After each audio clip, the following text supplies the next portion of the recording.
In an explosive fall from grace even her harshest critics could scarcely have predicted, Meghan Markle has been unceremoniously fired from her lucrative Netflix production deal after the Duchess of Sussex's pet vanity project was humiliatingly shut out at the Emmy Awards, losing the coveted outstanding documentary or non-fiction series honor to a flashy new travel program fronted by David and Victoria Beckham.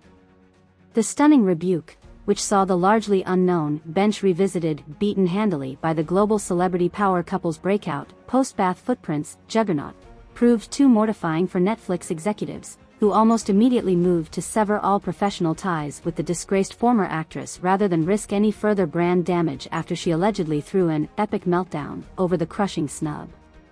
Look, we always knew an Emmy was a massive long shot, but the way she completely derailed after it sank in the Beckhams upstaged her yet again was just so next-level unhinged, explained one knowledgeable source granted anonymity to speak freely.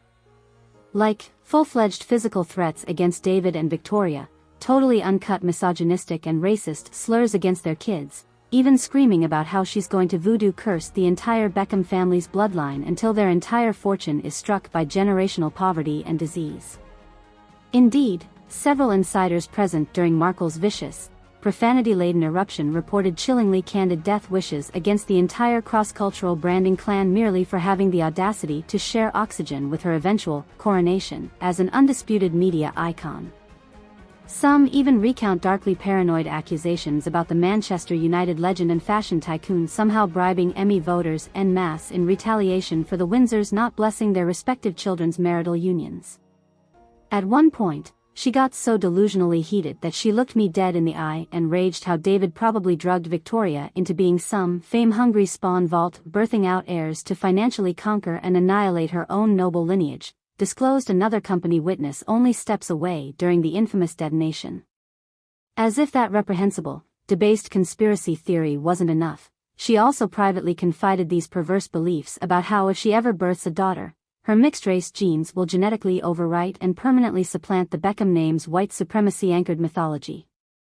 Beyond the luridly racist and unbalanced fixations surrounding Posh and Beck's literal DNA, Markle also reportedly displayed uncontrolled jealousy about their glamorous, genre-redefining Emmy entry that industry insiders have since described as too visually innovative and zeitgeisty for her own clunkily self-referential, coffee table picture book hawked as searing cultural refractive confessional poetry.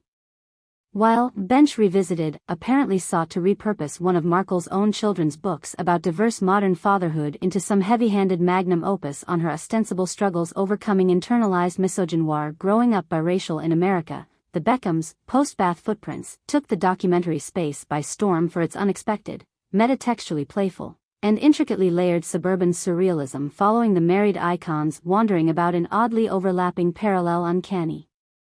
realities after routinely forgetting whether they already bathed and soaped themselves up yet.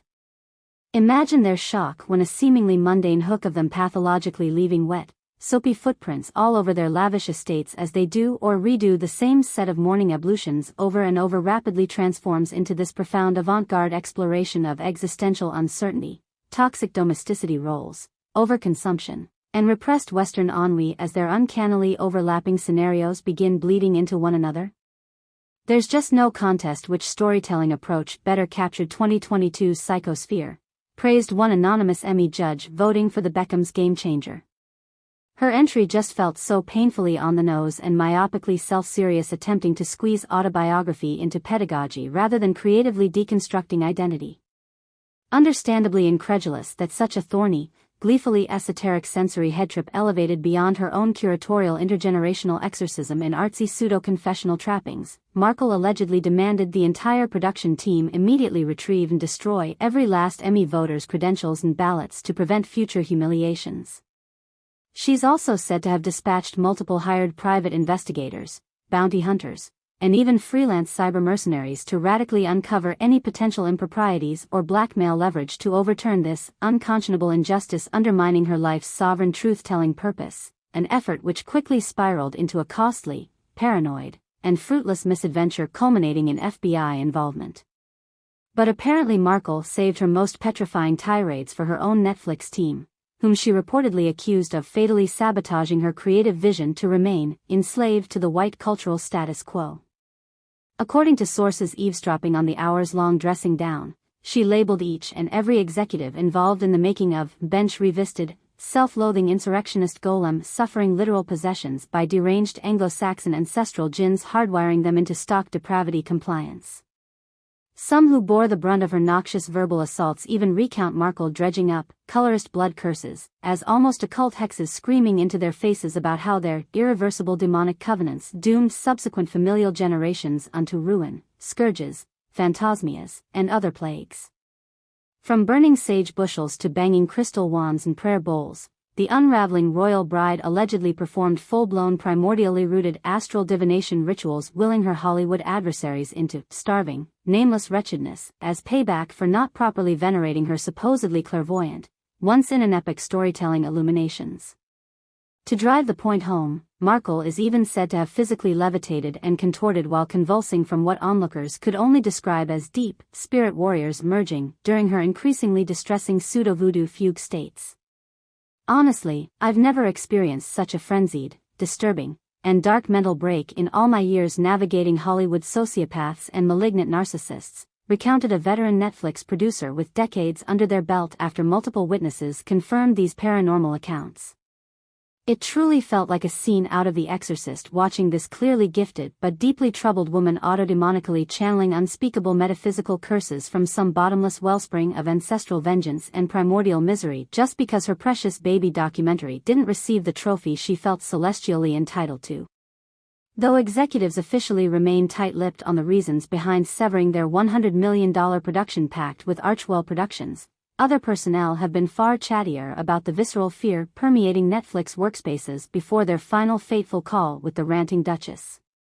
Many outlined trepidatious encounters with her procession of occult mystic counselors, skulking about their offices and coatrooms requesting copies of sacred architectural blueprints or bugging the premises with exotic fertility idols and hypersigils.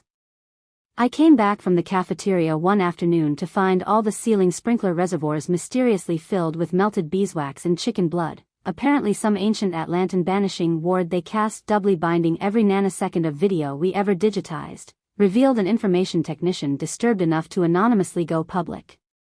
Hollow clay totems shaped like pregnant women were buried everywhere, from file server closets to perimeter loading docks too.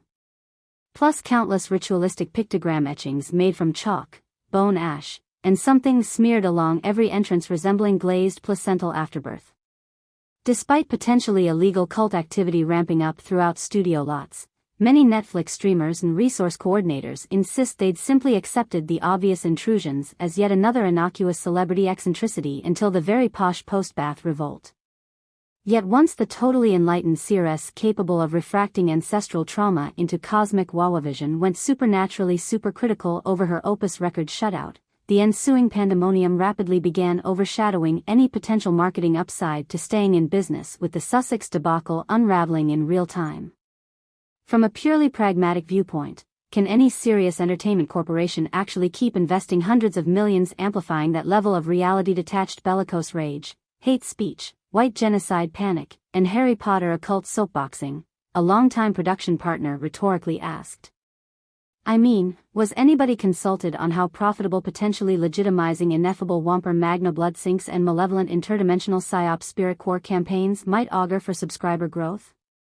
So once it finally metastasized beyond mere ego inflammation into very public, deeply disturbing battle-mind psychofrenzies harbingering potential liability catastrophe, severing all ties became an obvious self-preservation call. Others coping firsthand agreed the unprecedented layers of blackmail pressure, occult biohacking, and psychic warfare waged by Markle's permachannel operations inevitably breached a Rubicon demanding immediate termination lest they transition into dire spiritual plagues upon Netflix's mortal corporeal manifestation. Several have even resigned recently after reporting persistent holy hauntings and psychosomatic disturbances like debilitating rectal prolapse flare-ups, imperative self-mutilations, audible demonic vocalizations, sudden brain aneurysms, and other horrendous corporeal discrepancies potentially linked to her camp's ritualized revenge campaigns.